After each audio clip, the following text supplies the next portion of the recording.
Good morning. I have been thinking of how to approach this. And there was a guy that was talking this morning on exactly the thing I want to talk about that I came across. And he's a comedian. And he's actually pretty funny. He tries to make sure he doesn't use language. He tries to be clean. He's a Christian guy. And I think that's important because I agree with him. Christians need to be involved in the arts, whether it's acting, singing. There's plenty of singing out there.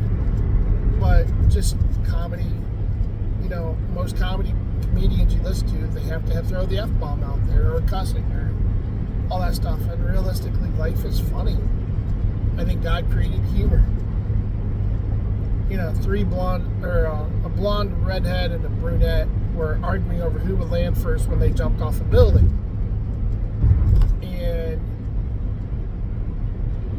when they jumped off, a week later, the guy at the bottom was still waiting for them to land.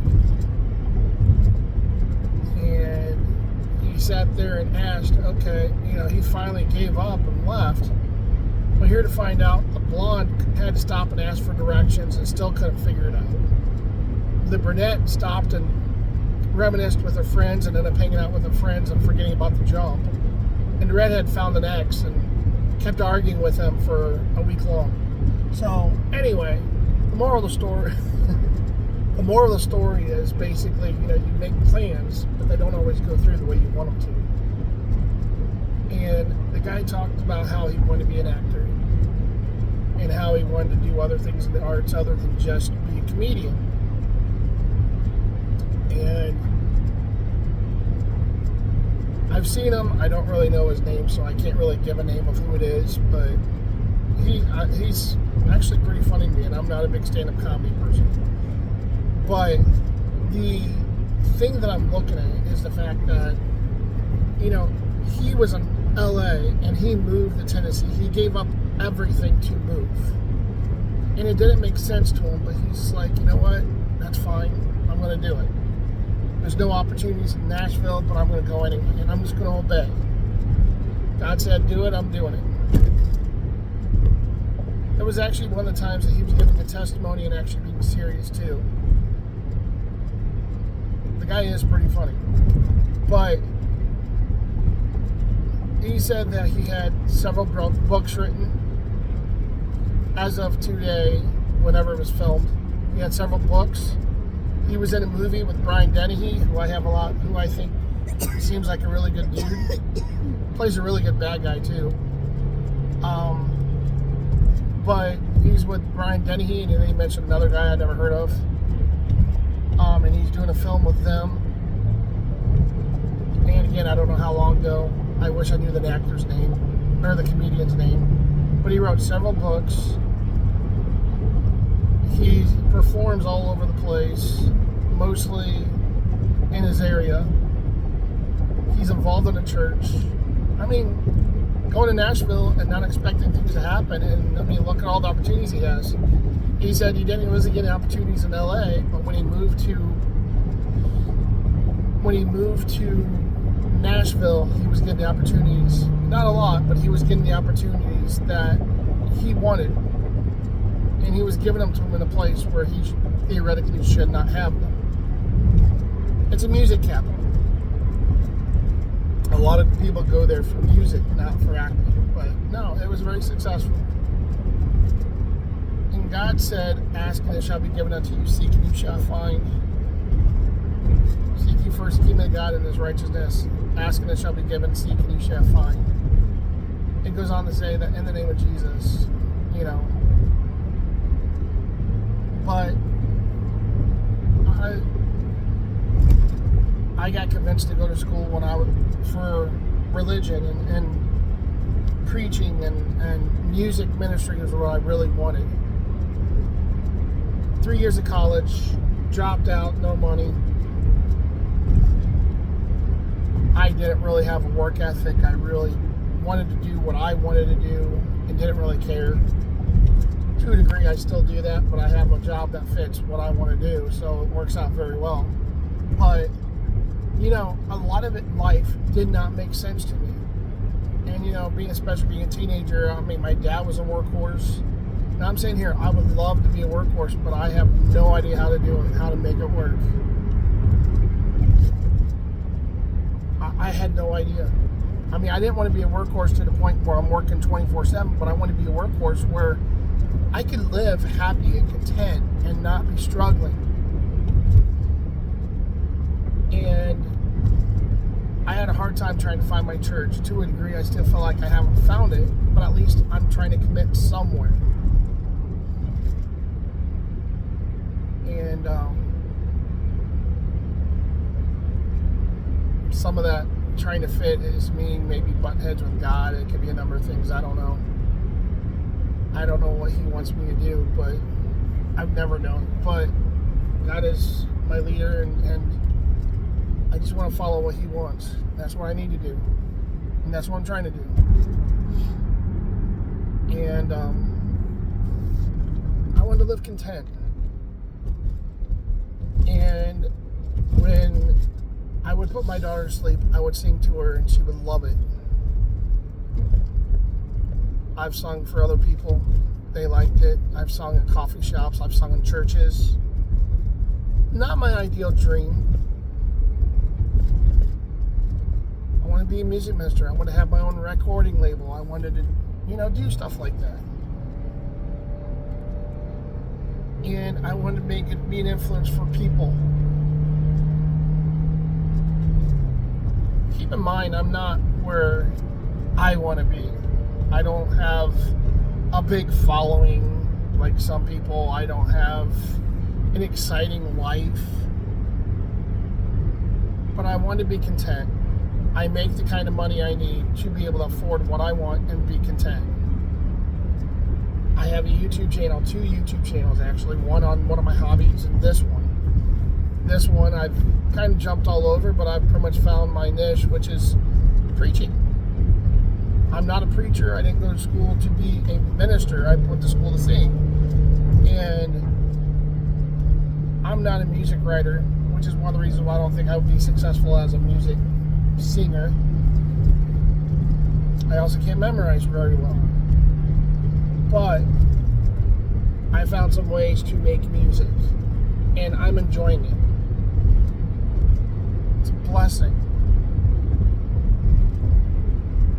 And some of that's going to start coming out on the channel. I think the channel is going to be a lot more lively when that happens. I think it's going to be awesome. I'm then going to turn around and use the music part of it and sing the same songs to you guys. So you can hear both versions, and then, you know, you tell me how bad I sound or how good. Whatever. But I want to be a phenom. I would love to explode and just, again, I've never said it's about numbers or money. I know you can make money on this, and obviously my hindsight is I really would love to, but I keep thinking I want to go back to my hobby and start making videos on my hobby, maybe open up a third channel so I can do 2 of my hobbies. I kind of took a taste on a third hobby, but that one's not real. That one I didn't feel like panned out. There's not a lot of stuff. Maybe I need to hit that one harder. I don't know. But I want to really expand on my hobbies. And, you know, if it gets a following, great. I really don't care. I want to try stuff. But my calling is what I do now, which is my job. I drive. I advertise for an internet company. And I say, God, I want to be an influence. I want to matter. And I don't, you know, there's times I don't feel like I do matter. I feel like I'm just kind of a fly on the wall, you know. I have sat at home and I said, God, I really want to make a difference in somebody's life. Since I've started this job, I'm an independent contractor. I do my own work. My shoulder's been getting surgery. I've mentioned that a few times. I've been working my tail off doing the job. I've done a couple videos on the job. But realistically, I have given about 12 people a chance to actually do the job itself and to recruit people. 12 to 20, really. Some turned it down, some took it, wanted, and they didn't like it, or whatever the case. But I touched 12 people over the last year and a half that way. And 3 of them were because we need money, and I'm like, here's this job. If you like it, you make money. This is how I can help you, how I can be an influence. I've had several that were with me, and I got to witness my story and talk about Jesus. And it's been exciting, and I play music that is godly music. Religious music, Christian music, whatever you want to call it. Gospel music. It's what I like. I currently have 3 people that rides with me. And I showed the video of one of them sleeping. But I have been able to give them money when they needed it, or have them ride with me so they can make money, so they can provide for themselves. It's been a blessing. And yeah, I've had some difficulty trying to, learning how to manage, how to coach. It's not my strength, but it's becoming my strength. Recruiting is becoming my strength. And, I have a ways to go. While I'm doing it, I'm driving, I'm doing a ministry. I've had about 30 people ride with me over the span of the last 2 years, 3 years, maybe 2.5, something like that, I don't know. But I've had over 30 people riding with me, or offered 30 to 40 people where I've offered a job, rode with me, taught them the job, fired a few, several quit, but I'm in constant contact with some of them, and was able to, I know that it was a help, and some of them liked it, some didn't. Some people were beyond helping, and there's nothing I can do there, but, to me, that's a blessing. And I'm looking back at it, that's exactly what I asked for, was to be an influence, to matter. I have a kid, matters to me.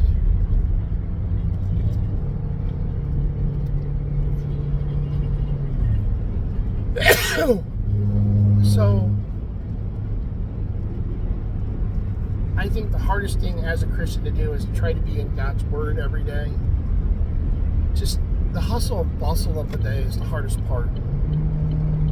It's not for lack of trying. And obviously we have our moments where we falter. And we just got to pick up and say, you know what? I'm sorry, God, let's move on. Find a reason why you did what you did. See if you can fix that problem and move on. A lot of times for me, I just have to keep busy. This job, I can do that. And I get to see the countryside. There was a full moon this morning. I took a picture. I zoomed in after I zoomed in on it to take the picture. I then zoomed in on that. And I don't know how to share.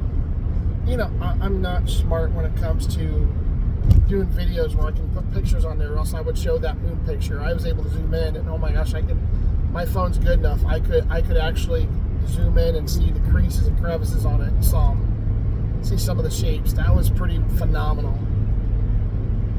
And maybe I'll just do a short where I just have that picture showing. I don't know. I'll figure that out later. I'll talk to some people, see if I can figure some stuff out. But that moon was pretty. Yeah, the last couple of days with the snow down, I've been able to take pictures of countryside. I've done videos where I've shown where I'm at.